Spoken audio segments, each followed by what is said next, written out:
बेवफा न मुझको कहना, मैं तुझे अब भी प्यार करता हूँ। बेवफा न मुझको कहना, मैं तुझे अब भी प्यार करता हूँ। तू आए या ना आए, तू आए या ना आए, मैं तेरा इंतजार करता हूँ। बेवफा न मुझको कहना, मैं तुझे अब भी प्यार करता हूँ। हाँ बेवफा न मुझको कहना, मैं तुझे अब भी प्यार करता हूँ।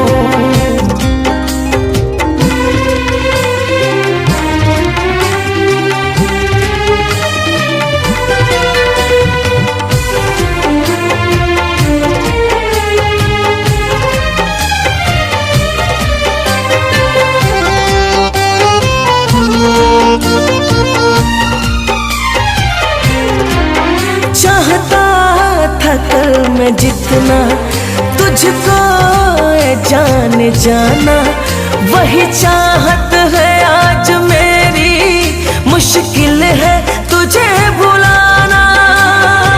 बता तो देते मेरे प्यार को भुला क्यों दिया, अरे बता तो देते मेरे प्यार को भुला क्यों दिया, दर्द गम देकर इस दीवाने को रुला क्यों दिया।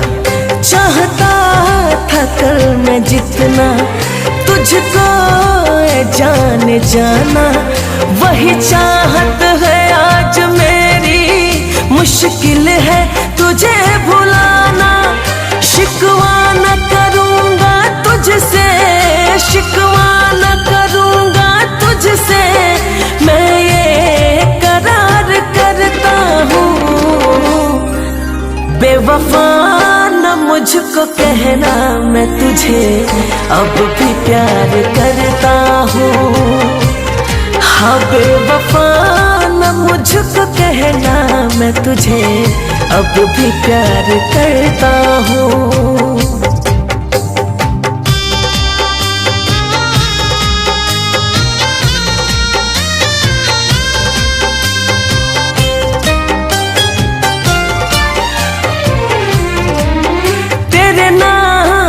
का दीवाना पूछता तेरा पता है, मिलकर बिछड़ गए हम, किससे हुई खता है। उम्मीदे वफा की आस लिए बैठा हूँ, अरे उम्मीदे वफा की आस लिए बैठा हूँ, अभी तलक तेरी तस्वीर दिल के पास लिए बैठा हूँ। तेरे नाम का दीवाना पूछता तेरा पता है, मिलकर बिछड़ गए हम, किससे हुई खता है।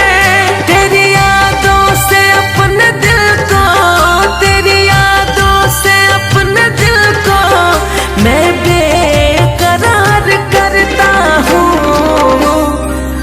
बेवफा न मुझको कहना, मैं तुझे अब भी प्यार करता हूँ। हाँ बेवफा न मुझको कहना, मैं तुझे अब भी प्यार करता हूँ।